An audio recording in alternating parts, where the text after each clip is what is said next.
Joining us now, Democratic Congressman of Maryland, Jamie Raskin. He is the ranking member of the House Judiciary Committee. Congressman, thank you so much for joining us. You've been very vocal as well about the release of these files. You even sent a letter to House Judiciary Chair Jim Jordan asking him to hold a hearing on this and subpoena some of Trump's top officials if necessary.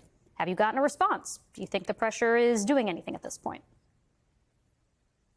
Well, we've had no direct official response yet, but Chairman Jordan has said that Attorney General Bondi will be coming in. He's clearly feeling the heat, and so will Kash Patel. And he said before the end of the year, originally, I believe, or at least I was told that he said in another TV interview that it would be in September. So we are going to be in an August recess. And if Attorney General Bondi comes in early in September, even if he says, she will be available for questioning on other subjects, we'll take that. We need the opportunity for her to be directly questioned, and I hope that she will arrive with the transmission of all of the files in the Epstein case, exactly what she promised, including the client list, which she said was sitting on her desk.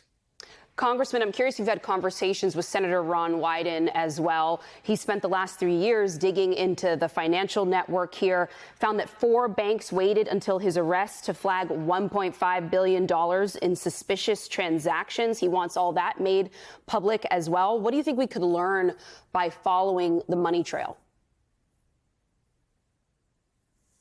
Well, we could learn a lot. Obviously, it was extremely expensive to be running this nationwide, perhaps international human trafficking and sexual abuse ring and scheme and follow the money. And so I'm glad that Senator Wyden has been working on that for the last several years. I've not seen any of those SARS reports, but the country is familiar with SARS reports because it's exactly what we learned about and we got to see in the Hunter Biden investigation, and obviously with much smaller stakes than what we're talking about now.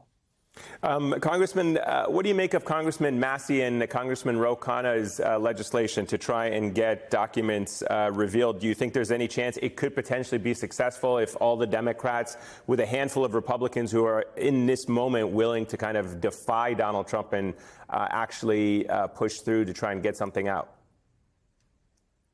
Oh, we're headed for a huge success on this one because all of the Democrats are determined to see that all of the files are released. At least 8 or 9 Republicans are joining Congressman Massey and Congressman Khanna's resolution, along with all the Democrats.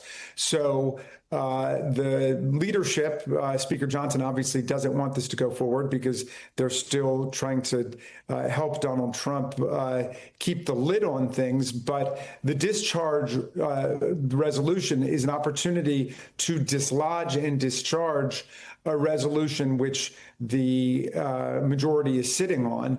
And so as soon as it becomes ripe next week, and I believe that will be Wednesday, then if we all go and sign our names to it, it will be forced out of its hold and onto the floor of the House of Representatives. Some people are saying that Speaker Johnson, at Trump's behest, will just send us home and start the August recess several days early rather than have us vote on that. But there's a strong bipartisan consensus, I think, to move forward and to get to the bottom of this. We've had enough cover-ups in this thing. Congressman James Carville, the Democratic strategist, earlier this year had made an argument that Democrats should just play possum, essentially, and let MAGA and Republicans in general sort of tear themselves apart. Is there an argument, do you think, for doing that here in this circumstance, that basically Trump can say, oh, this is a Democratic-led effort to crucify him, et cetera, and potentially Democrats putting pressure on this issue when Republicans are already so divided on it might give Trump a scapegoat, essentially? I mean, that's a point about political gamesmanship and not about criminal justice and the rule of law. And all of the Democrats, and I think a lot of the Republicans, are serious about ending human trafficking and the sexual abuse of minors, whether it's in a church, a school, a university like Michigan State or Ohio State. And we take this very seriously. So We obviously cannot allow this kind of activity to be going on at the highest levels. And of course, it is Donald Trump and Pam Bondi and team which put this on the national radar. And it is Donald Trump who's been insisting there's a much broader conspiracy. And if there is, let's get it out there. Then there should be nothing to hide. Obviously, we want to redact the names of the victims in these cases. There were hundreds of victims in what was taking place with Epstein and Maxwell alone, but conceivably more than 1,000 victims. So we want to protect them, but we also want to protect them against predators that are still out there. And we reject the idea that because it's allegedly the rich and powerful who are on the list on Pam Bondi's desk or who've been named in these various investigations, that we should trust them just to reform their own ways. If there are predators out there, then we need to know about it. But you had several years before Trump came back into office to demand these files be released, and you didn't. I mean, I'm very sympathetic to all of those objectives that you just mentioned, protecting those who are victims of potential sex trafficking. Well, I know that's the big. Go on. I hear you. Like, that's the big Republican talking point. Why didn't the Democrats do anything during the Biden administration?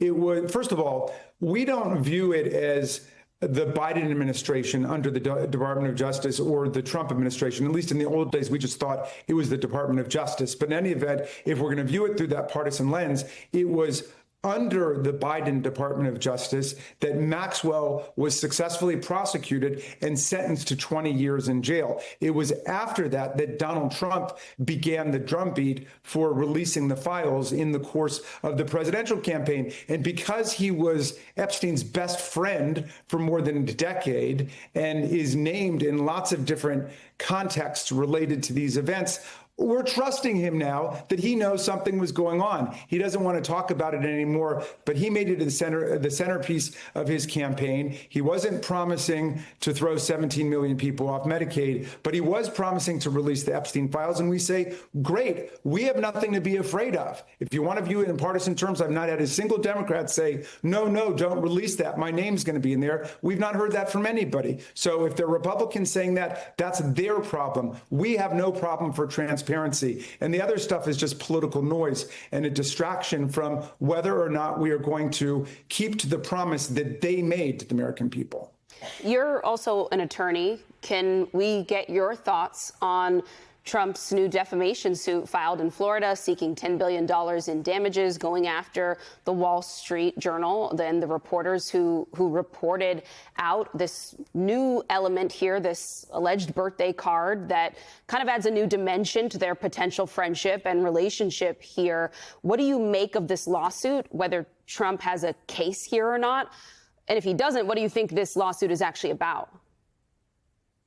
Well, Donald Trump is famously litigious. He's brought more than 3,000 lawsuits in his life, and he feels that, because he's got an army of lawyers and deep pockets, he can intimidate anybody by just suing them. He tried to do it to Harvard University and other colleges. That's failed. He's tried to do it to a bunch of law firms like Perkins Coie and Wilmer Hale. That's failed in those cases. And so obviously the Wall Street Journal is not afraid. The standard that Donald Trump has to meet is he's got to prove falsity, that this was actually not written by him and they had knowledge of the falsity, or at least were recklessly indifferent as to the veracity of the allegations. And the Wall Street Journal is standing up strong and tall on this, saying, no way, we're completely behind our story. So if Donald Trump wants to go through the discovery process, and if he wants to be deposed about his relationship with Jeffrey Epstein, maybe he gets somebody on his staff to write the birthday letters and so on.